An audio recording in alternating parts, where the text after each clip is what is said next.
successful in that. So I'd like to introduce Dr. MacDermid to talk more about the specifics of this. All right. Well, I'm going to sit down, and I'm just really going to take 5 minutes to go through some of the arguments for why this is important, and not get into the data. I know that people know that I'm best known for doing the study, but I'm going to try not get into numbers today and just talk about arguments. So I'm going to spend 5 minutes doing that. And it's partly important now because the provincial legislation to reform municipal elections, which the province just brought down at the end of October, is, in my view, and in the view of many people, just totally inadequate as a way of reforming municipal elections in Ontario. And it really is now up to the City of Toronto to point the way by banning corporate and trade union contributions. And Toronto has a huge leadership here, not just in the city, but in the province, and I dare say in Canada completely, in total, because I've looked at elections in other places, Calgary, in Ottawa, and the same problems plague elections there. Developer funding predominates, and it leads to municipal forms that I think are really unsustainable. So this is an issue which Toronto can demonstrate provincial and nationwide leadership. As the only municipality in the province with the power to ban corporate and union money in city elections, it can set an example for other municipalities in Ontario and across Canada where the development industry backing of candidates distorts local politics in almost every major city, except for Quebec, where the ban is in place. Why get rid of corporate contributions? Let me give you a few arguments why. The first is that I think it's blatantly discriminatory, and I wish I had the financial wherewithal to take it to court to see if that's actually true. It really is time to end the discriminatory practice of allowing those who own or control corporations to give in their own names and through their company or companies. That effectively doubles the contribution limits for business owners and executives in a way that's blatantly discriminatory against citizens who cannot do the same. The second argument is that corporations are simply not political actors. Corporations cannot vote, they can't run for office, they don't hold the rights of citizens. They should not be allowed to participate in electoral politics by contributing to candidate campaigns. Thirdly, it is the trend. As Larry mentioned before, we have been moving towards this at all levels of government. In Quebec since 1978, it's been banned both provincially and municipally. In Manitoba since 2001. And if you might have noticed that Nova Scotia passed a law or introduced legislation at the end of October to ban corporate and union contributions in the provincial politics of Nova Scotia. So it is a trend that I think Canadians want. The fourth reason is that councillors, candidates, groups, editorialists support this. This is not a movement of just a small group of people in this room. It's a broad movement.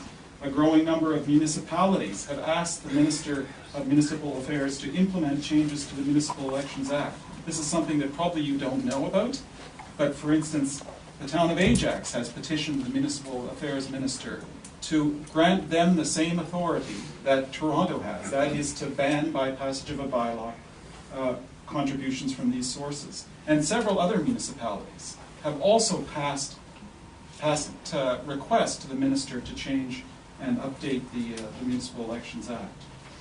Groups like Vote Toronto, now Fair Vote Canada, ratepayers groups, the Toronto Star have joined or are leading what I think is a really broadening campaign.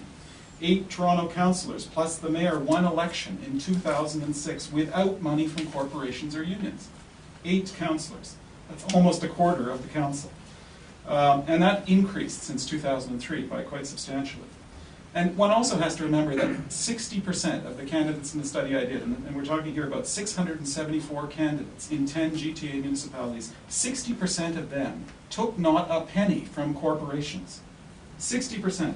They had no financial support from either corporations or trade unions. So there are many candidates that run. Now, admittedly, they lose. And you might ask why it is they lose without corporate support. The fifth reason, I think, is that Canadians support it. While there have been no polls on this issue municipally that I'm aware of, whenever Canadians are asked, particularly at the federal level, whether they think corporations particularly should be banned from making contributions to parties and candidates, they say yes. The majority say yes. Strangely, there seem to be very few polls on this issue. But when Canadians are asked, they understand that it's a way to influence politics, which is not healthy. Why then given those arguments, why are they important? Well, I think that development industry contributions, and they are the largest portion of corporate campaign finance, they permit the industry to find, to support, and make credible, and I think that's the important point, make credible candidates that do not question the continuation of many forms of unsustainable urban growth. And that is the important point. It's not the $750, and I've reiterated this so many times. $750 will not buy anyone's vote, especially a person who's campaigned anti-development when they won office. $750, I mean, it's ridiculous to think that that would somehow change somebody's mind.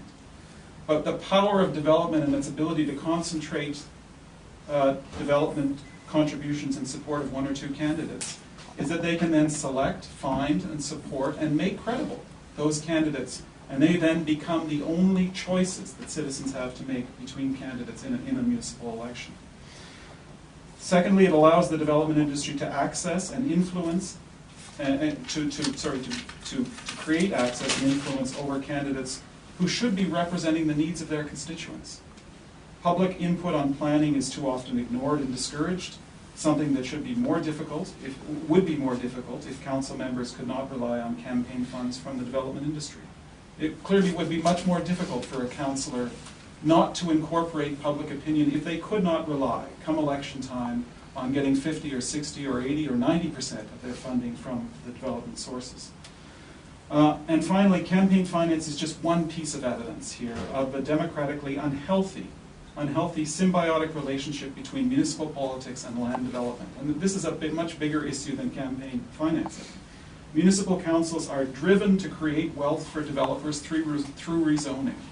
They are driven to create wealth for developers through rezoning by the need to broaden property tax bases, to pay for services that the voters want, but in a high-cost energy world will not be sustainable without enormous subsidies.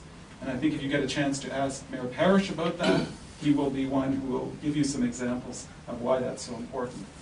And that's all I have to say.